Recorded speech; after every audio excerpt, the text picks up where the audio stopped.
రాజగోపాల్ రెడ్డి గారు. అధ్యక్ష నేను వ్యక్తిగతంగా స్టార్ట్ చేసిన జగదీశ్వర్ రెడ్డి గారు మాట్లాడిన మొట్టమొదట నేను చేయలే కదా అధ్యక్ష వాళ్ళు అడిగిందని చెప్తున్నా. ఒక్క నిమిషం అధ్యక్ష. సభలో నన్ను సోదరుని పట్టుకొని ఇద్దరిని పట్టుకొని ఏకవచనంతో ఒక్కసారి ఇద్దరిని, ఆయన మంత్రి హోదాలో ఉన్న మనిషి, ఆయన ఎంత హుందాగా మాట్లాడిండు వెంకటరెడ్డి గారు. నేను మెయిన్ స్పీకర్ని ఈరోజు సబ్జెక్ట్ మీద నేనెంత మాట్లాడుతున్నా, మా ఇద్దరిని ఉద్దేశించి ఆ విధంగా మాట్లాడము ధర్మమా అధ్యక్ష? అది నోటికొచ్చినట్టు పార్టీ మారిందంటే మీలాగా అధ్యక్ష ఒక్క నిమిషం అధ్యక్ష మీరు వినాలి. ఇప్పుడు పార్టీ మారినంటే మీలాగా కాంగ్రెస్ పార్టీలో గెలిచిన 12 మంది ఎమ్మెల్యేలను తీసుకొని ప్రజాస్వామ్యాన్ని కూని చేసి ప్రతిపక్షం లేకుండా మీరు చేసిండ్రు. నేను పార్టీ మారితే నా పార్టీకి పదవికి రాజీనామా చేసి మారినా. మీలాగా దొంగ పని చేయలేదు, దొంగ పని చేయలేదు. నేను ఏం పని చేసినా రాజీనామా చేసి పదవికి రాజీనామా చేసిపోయినా అధ్యక్ష ఒక్క నిమిషం. దయచేసి అన్ని పక్షాల వారు అధ్యక్ష నా మీద వాళ్ళు దాడి చేస్తే ఊరుకునేది లేదు. వాళ్ళు ఇంకా ఒక భ్రమలో ఉన్నది మా ప్రభుత్వం ఉన్నదని చెప్పి ఖబర్దార్ చెప్తున్నా. మీరు జాగ్రత్తగా ఉండండి. మీరు చెప్తున్నా అడ్డగోలుగా మాట్లాడితే ఊరుకునేది లేదు అధ్యక్ష. అడ్డగోలుగా మాట్లాడితే ఊరుకునేది లేదు. 10 ఏళ్ల పాటు భరించడం, వాళ్ళ 10 ఏళ్ల పాపాలను ఎండగట్టి వాళ్ళు తీసిన అవినీతిని బయటికి తీసుకొచ్చి వాళ్ళ ప్రజలు సమాధానం చెప్తారు అధ్యక్ష. నేను చెప్తున్నా ఈయన అప్పులు చేసినామని అంటుండు, విద్యుత్ సంస్థలు అప్పులు చేసినామని అంటుండు. తప్పులేదు. మన రాష్ట్ర అభివృద్ధి కోసం, పవర్ ప్లాంట్ల కోసం ప్రాజెక్టుల కోసం అప్పులు చేస్తే నష్టం లేదు అధ్యక్ష. నష్టం లేదు. రాష్ట్ర అభివృద్ధి కోసం, ప్రజల సంక్షేమం కోసం, మన ఇన్ఫ్రాస్ట్రక్చర్ క్రియేట్ చేసేందుకు, ఇరిగేషన్ ప్రాజెక్ట్ చేసేందుకు, పవర్ ప్లాంట్ పెడుతేందుకు అప్పులు చేస్తే తప్పులేదు. కానీ అనవసరంగా యాదాద్రి పవర్ ప్లాంట్ కట్టొద్దు అని చెప్పిండ్రు. అది 7 రూపాయలకు 8 రూపాయలకు ఒక యూనిట్ ధర వస్తుంది Yadadri power plant. Kaleshwaram project వద్దు అని చెప్పిండ్రు. అనవసరంగా మిగులు బడ్జెట్తో ఉన్న రాష్ట్రాన్ని అప్పులు చేసి రాష్ట్రాన్ని అప్పుల పాలు చేసింది. నిజంగా వీళ్ళు వేరే రాష్ట్రాలతో పోలుస్తారు అధ్యక్ష. మన రాష్ట్ర పరిస్థితి వేరు. మనకు మిగులు బడ్జెట్ తోడు ఉన్న రాష్ట్రం సోనియా గాంధీ తెలంగాణ పార్టీ ఇచ్చింది. అయితే కాంగ్రెస్ పార్టీ తెలంగాణ ఇచ్చినప్పుడు ఎట్లుండే మిగులు బడ్జెట్ ఉండే. మన అప్పులు ఎందుకు చేశారు అధ్యక్ష? అప్పులు చేయాల్సిన అవసరం ఏముంది? మనకు హైదరాబాద్ నగరంలో బోలెడంత ఆదాయం వస్తుంది. సంక్షేమ పథకాలు కానీ అభివృద్ధి కానీ మనం 1 by 1 చేసుకుంటూ పోవచ్చు. కానీ కేవలం కమిషన్ల కోసం, కాంట్రాక్టర్ల కోసం ప్రాజెక్టులు కట్టిన చరిత్ర వీళ్ళది అధ్యక్ష. అప్పులు ప్రజల కోసం అప్పులు చేయలే, అభివృద్ధి కోసం అప్పులు చేయలే. అభివృద్ధి పేరు మీద కమిషన్ల కోసం అప్పులు చేసి 1000 కోట్లు దోచుకున్న చరిత్ర ఈ టిఆర్ఎస్ పార్టీది అధ్యక్ష. టిఆర్ఎస్ పార్టీ అభివృద్ధి కోసం అప్పులు చేసామంటారు. అభివృద్ధి కోసం అప్పులు చేస్తే పోతే పోయి ఎవరిని బెదిరిస్తున్నారు అధ్యక్ష? నేను చెప్తున్నా అధ్యక్ష, జగదీశ్వర్ రెడ్డి వీళ్ళు ఇట్లా డిస్టర్బ్ చేస్తే. రెడ్డి గారు మాట్లాడండి, మీరు మాట్లాడండి. ఒక్క నిమిషం జగదీశ్వర్ రెడ్డి గారు మాట్లాడండి. జగదీశ్వర్ రెడ్డి గారు మాట్లాడండి. జగదీశ్వర్ రెడ్డి గారు. అధ్యక్ష, భట్టి గారు ఒక విజ్ఞప్తి చేసిండ్రు సభ్యులందరూ కూడా సమయంలో ఉండమని. వాస్తవానికి మా సభ్యులు మాట్లాడింది రికార్డులో కూడా కాదు, రికార్డులలో కూడా లేదు. అయినా సరే వారు చెప్పారు. మేమందరం మా సభ్యుని కూడా మాట్లాడొద్దు, అట్లా మైక్ లేకుండా మాట్లాడొద్దని చెప్పినాం. మా పెద్దలు వారు కూడా మందులు ఇచ్చి మేము మాట్లాడుకున్నాం. వారు చెప్పి కూర్చోగానే వచ్చిన పదం ఏం పదం సరే ఇది అధ్యక్ష? వాస్తవానికి ఎవరమైనా అధ్యక్షుని ఉచ్చరిస్తాం, వారి వైపే మాట్లాడతాం. మరి వారు ఉపయోగించిన పదం ఖబర్దారని అధ్యక్ష స్థానాన్న బీఆర్ఎస్ పార్టీనా వ్యక్తిగతంగా మమ్మల్ని ఈ సభలో అటువంటి పదాలు వాడొచ్చా? ఇప్పటి నుంచి కంటిన్యూ చేద్దామా, కొనసాగిద్దామా? ఈ విషయాలపైన భట్టి గారు చెప్పాలి. ఇంకోటి సార్ అధ్యక్ష, నేను ఒక మాట నిలబడి ఉంటాయి ఇప్పుడు ఈ సభలో, నిండు సభలో చెప్తున్నా. నా ఉపన్యాసాలలో ఎక్కడ కానీ ఒక్క పదం కూడా వ్యక్తిగతంగా ఎవరు పేరు మీద మాట్లాడినా సభ నుంచి రికార్డు నుంచి తొలగించమని నేను కోరుతున్నా. నా పైన వచ్చిన ప్రతి అక్షరాన్ని కూడా తొలగించడానికి తమరు చర్యలు తీసుకోవాలని కోరుతున్నా. నా పైన ఉన్న వ్యక్తిగత విమర్శలు ఎవరైతే ఉన్నారో నేను ఇంకోటి కూడా రికార్డులు పరిశీలిద్దాం. ఎవరు మొట్టమొదటిగా వ్యక్తిగతమైన దూషణ మొదలుపెట్టినరు, వ్యక్తిగతమైన ఆరోపణలు మొదలుపెట్టిండ్రు, వ్యక్తిగతంగా నిందలు ఎట్లా చేసిండ్రు అన్నీ కూడా రికార్డు తీద్దాం, పరిశీలిద్దాం. దయచేసి దమరు చర్యలు తీసుకోండి. సభలో లేని వ్యక్తుల పేరు కూడా తీసుకొని, ప్రభాకర్ రావు గారు ఇక్కడ లేరు సభలో, లేదా వారి పేరు తీసుకున్నారు. ఆ రోజు మీటింగ్ పిలవకుండానే మీటింగ్ రాలేదు అని చెప్పి బదనం పెట్టే ప్రయత్నం చేస్తే వారు ప్రెస్ స్టేట్మెంట్ ఇచ్చారు, అవతల నన్ను పిలవలేదు అని. అయినప్పటికీ కూడా ఇవాళ మళ్ళీ పదే పదే వారి పేరు 2-3 సార్లు తీసుకున్నారు. మరి అటువంటివి కూడా మనం ఉంచుకోవచ్చా? ఇట్లా ఈ సభ హుందాతనాన్ని అది నిలుపుతుందా? మరి బట్టి గారు కూడా మాట్లాడాలి దీనిపైన. రికార్డులు చూడండి ఒకసారి. వ్యక్తిగతంగా నేను మాట్లాడితే ఒకవేళ నేను దేనికైనా సిద్ధంగా ఉన్నా, మొదలు నా నుంచి కనుక వస్తే అటువంటిది. నేను చెప్పినా కూడా వ్యక్తిగతంగా వీళ్ళు 10 సంవత్సరాలుగా బయట దాడి చేసినా నేను ఎప్పుడు కూడా మాట్లాడలేదు, సభలు కూడా చేస్తున్నారు ఇప్పుడు అనే మాట నేను చెప్పిన. అయినా నేను స్పందిస్తలేను అని చెప్పినాక కూడా మళ్ళీ మైక్ తీసుకొని అదే పద్ధతిలో కొనసాగించిన సందర్భంలో నేను మాట్లాడాల్సి వస్తే కూడా ఇట్లా ఉంటాయి మీ నిజాలు అని చెప్పిన తప్ప నేనేదో మాట్లాడాలని ఉద్దేశపూర్వకంగా కూడా మాట్లాడలేదు. నేను మాట్లాడడం మొదలు పెడితే మీ పరిస్థితి ఎట్లా ఉంటుందనే మాట అనుకుంటేనే మాట్లాడిన తప్ప నేను వేరే రకంగా మాట్లాడలేదు.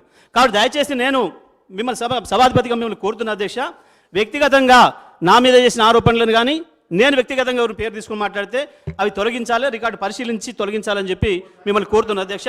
ఈ పదానికి సంబంధించి కూడా ఖబర్దార్ అనే పదం దీంట్లో వచ్చినందుకు దానిపైన ఏం రూలింగ్ ఇస్తారో తమరు సభాపతిగా తమరు ఒక రూలింగ్ కూడా ఇవ్వాలి. ఆ పదం వాడిన ఆ గౌరవ సభ్యుని పైన ఏమైనా చర్యలు ఉంటాయా, ఎట్లా ఉంటాయి, ఏముంటాయి అనేది కూడా తమరు పరిశీలించి తమరు ఏ నిర్ణయం తీసుకుంటారో తీసుకోవాలని చెప్పి విజ్ఞప్తి చేస్తా ఉన్నాను అధ్యక్ష. తప్పకుండా రికార్డులను పరిశీలించి నిర్ణయం తప్పకుండా తీసుకుంటాము. ఒకటి. రెండవది, సభా మర్యాదను కాపాడండి, పర్సనల్ దూషణలకు వెళ్ళకండి దయచేసి. ఇంతకుముందే మాజీ స్పీకర్ గారు కూడా చాలా మంచిగా చెప్పిండ్రు. మీరైనా ఎవరైనా ఏ పార్టీ వారైనా కూడా పర్సనల్ దూషణలకు వెళ్లకుండా చర్చకు ఆస్కారం ఇవ్వండి, చర్చించండి, ప్రజలకు మంచి మెసేజ్ అందించే విధంగా సభ్యులనందరినీ కోరుతున్నాను. దయచేసి రాజగోపాల్ రెడ్డి గారు. తప్పకుండా అధ్యక్ష, మీరు చెప్పినట్టు సభా మర్యాదను కాపాడే బాధ్యత మాది. మీ ఆధ్వర్యంలో తప్పకుండా చూడండి అధ్యక్ష, ఒకసారి మైక్ ఇచ్చినాగా రికార్డులను పరిశీలించి తప్పకుండా అధ్యక్ష అధ్యక్ష అధ్యక్ష ఓకే రైట్ అధ్యక్ష, గతంలో హరీష్ రావు గారు కూర్చోండి. తప్పకుండా రికార్డును తెప్పించి తొలగిస్తాము. ఇగో తొలగిస్తాము అధ్యక్ష. కొన్నిసార్లు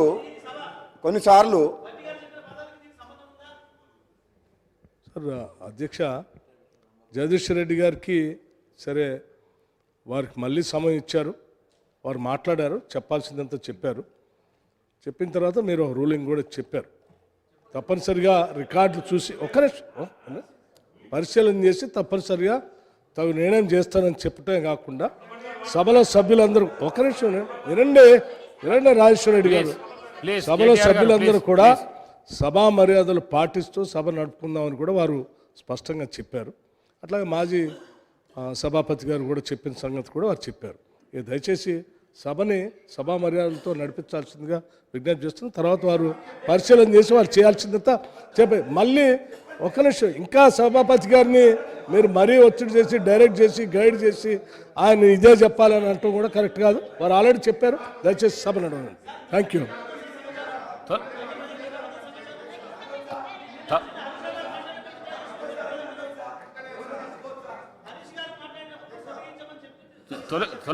జగదీశ్వర్ రెడ్డి గారు, ఖబర్దార్ అనే పదాన్ని పరిశీలించి తీసేస్తాము, తొలగిస్తాము. రాజగోపాల్ రెడ్డి గారు, అది వాళ్ళు రెచ్చగొట్టడం వల్ల అటువంటి పదం ఉపయోగించినాం. గతంలో కూడా నేను ఎమ్మెల్యేగా ఉన్నప్పుడు రాజగోపాల్ రెడ్డి నువ్వు చెప్తే మాట్లాడతామా? మేమేం మాట్లాడదు తెలుసు.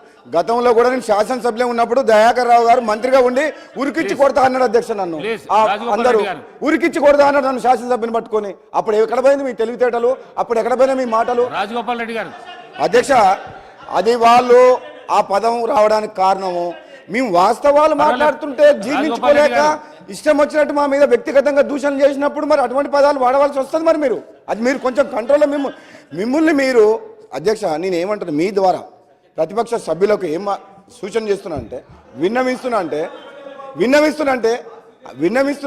ఒక్క నిమిషం, 10 రోజులకే ఇంత అసహనం, ఇంత ఫ్రస్ట్రేషన్ అయితే ఎట్లా అధ్యక్ష? ప్లీజ్ చూడండి, వినండి. నేనేమంటాను మీ ద్వారా, మేము మాట్లాడేటప్పుడు గత ప్రభుత్వం చేసిన తప్పులని మేము బయటికి తీసి మీరు చెప్పినట్టు మేము దర్యాప్తు చేస్తాము, అవినీతి మీద కానీ తప్పుడు నిర్ణయాల వల్ల కానీ ఈ రాష్ట్రం అప్పుల పాలైంది, తెలంగాణ ప్రజలకు కొత్త ప్రభుత్వం సమాధానం చెప్పాల్సిన అవసరం ఉంది. మా ఉప ముఖ్యమంత్రి గారు, మా ముఖ్యమంత్రి గారు ఆర్థికం అదేవిధంగా పవర్ మీద, ఇరిగేషన్ మీద గత ప్రభుత్వం తీసుకున్న నిర్ణయాల్ని ఓపెన్గా వైట్ పేపర్ ఇచ్చి సభలో చర్చిస్తున్నాం అధ్యక్ష. సభలో చర్చించినప్పుడు ఉన్న వాస్తవాలను మేము చెప్తున్నాం. మేము తప్పు చేసినట్టయితే దోషులు ఎవరో వాళ్ళు శిక్షించబడతారు. మీరెందుకు మమ్మల్ని అడ్డం తగులుతున్నారు? మీరు 10 ఏళ్ళు పరిపాలించినరు, మేము ఏం మాట్లాడినాం? మీరు తీసుకున్న నిర్ణయాల వల్ల ఈ రాష్ట్రం అప్పుల పాలైంది. కాబట్టి దయచేసి మీరు తొందర పడకండి, ఓపికతో ఉండండి అధ్యక్ష. అదేవిధంగా అధ్యక్ష, నేనేమంటున్నా, యాదాద్రి పవర్ ప్లాంట్ కావచ్చు, విద్యుత్ సంస్థల్లో కాడ ఇప్పుడు డిస్కంలకు కూడా 81,000 కోట్ల రూపాయలు మొత్తం ఓవరాల్గా మన విద్యుత్ సంస్థలకు నష్టాలు ఉన్నాయని చెప్పిండ్రు అధ్యక్ష. అయిపోయింది అధ్యక్ష, 1 మినిట్లో నేను క్లోజ్ చేస్తాను. ఎందుకంటే నాకంటే ముందు భట్టి గారు కానీ, ఉప ముఖ్యమంత్రి గారు కానీ, ముఖ్యమంత్రి గారు కానీ ఇక డైరెక్ట్గా ఎంక్వైరీకే చేస్తామని ఆదేశిస్తామని చెప్పారు. కాబట్టి ఇంక నేను లోతుగా పోవాల్సిన అవసరం లేదు.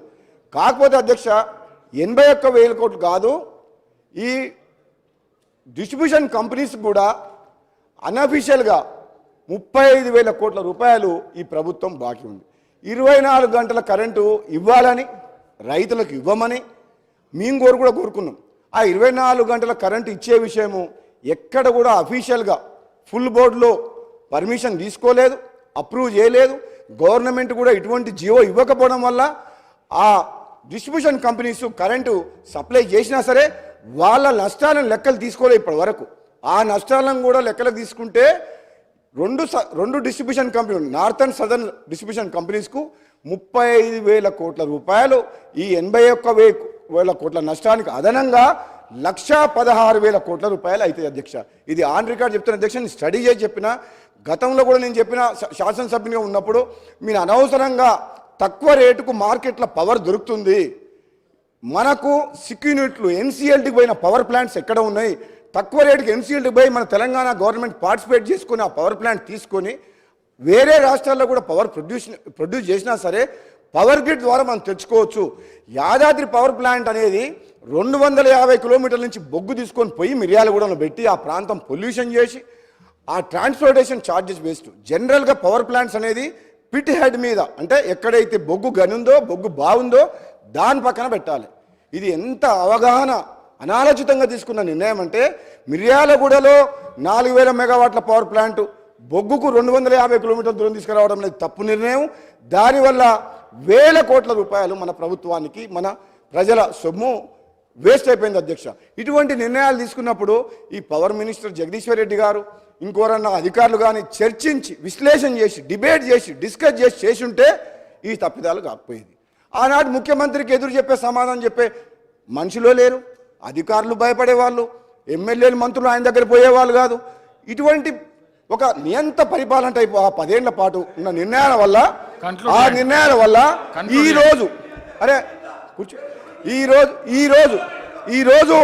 ఈ రాష్ట్రం ఈ మిగులు బడ్జెట్తోటి ఎన్నో ఆశలతో వచ్చిన ఈ రాష్ట్రం జీతాలు ఇవ్వలేని పరిస్థితి. ముగించండి.